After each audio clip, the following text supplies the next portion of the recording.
Bonjour tout le monde! Eh oui, 11e jour de jeûne. Alors, et je me sens très bien, aucune fatigue, aucune sensation de faim. Alors, je me sens même légère, rajeunie, la peau, je me sens même hyper active. Hier, j'ai eu une très grosse journée. C'est d'ailleurs pour ça que vous avez pu le constater que je n'ai pas eu le temps, malheureusement, de faire une vidéo hier. Donc, pour aujourd'hui, je compte 10e et 11e jour de jeûne. Alors, donc, à l'eau seulement, et je suis vraiment très fière de m'avoir détoxifié du café et du sucre. Je vous parle aujourd'hui de 2 livres très importants qui m'ont beaucoup aidé à comprendre et à pratiquer le jeûne. Alors, tout d'abord, Jeûner pour sa santé. Ceci, c'est un des premiers livres que j'ai lu, qui vient de Nicole Boudreau, qui est une biologiste. Et elle a fait une petite enquête là, avec toutes sortes de renseignements qui sont un peu pas mal les mêmes. L'autolyse, qui est le nettoyage des déchets par l'intérieur, la méthode ancestrale, ainsi de suite. Mais ce qui est très intéressant, c'est que il y a des témoignages de personnes qui sont allées dans des centres et qui sont des personnes qui racontent leur histoire. Par exemple, un qui va jeûner pour arrêter de fumer, un autre qui va jeûner pour une ulcère à l'estomac ou des problèmes gastriques. Et puis chacun témoigne et c'est vraiment intéressant de voir tout au long de leur cure à eux.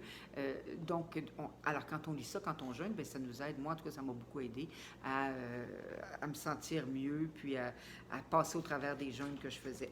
Alors, celui-ci et un autre, L'art de jeûner de Françoise Willimy de Toledo, qui est vraiment, vous voyez, manuel du jeûne thérapeutique de Buchinger. Donc, vous savez, la clinique que je vous parlais, là, qui est en Allemagne ou un autre aussi à Florence. Et donc, elle a pris la relève de Otto Buchinger. Et donc, à ce moment-là, il y a toutes sortes de beaux encadrés, de graphiques, des petits encadrés qui font que tout est ciblé dedans. Vous avez ici, bon, les effets du jeûne.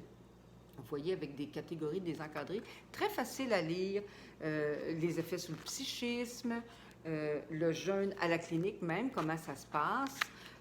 Vous avez donc avec beaucoup de petits graphiques ici, et, de belles images, se nourrir et vivre plus consciemment grâce à l'expérience du jeûne, parlant de la réalimentation par la suite. Voilà, donc il parle donc de toutes sortes de choses qui concernent le jeûne et vraiment qui parle même des médicaments quand si on prend des antidépresseurs, le chocolat aussi, qu'est-ce que ça fait, garder son harmonie intérieure et ainsi de suite. Donc vraiment un livre que je recommande également, très intéressant. Alors pour moi aujourd'hui, eh bien ça va être assez. Alors, je vous dis donc à demain ou peut-être jeudi, si jamais je n'ai pas le temps encore demain, parce que j'ai une grosse semaine.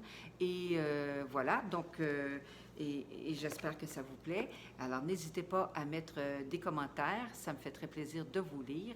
Et aussi, n'oubliez toujours pas que je ne suis pas médecin ni naturopathe et que si vous avez des problèmes de santé, vous devez consulter votre médecin. Ici, moi, je ne fais que parler de mon expérience et vous raconter des informations que j'ai tirées de certains livres que je vous présente. Alors voilà, je vous dis à demain. Bye bye!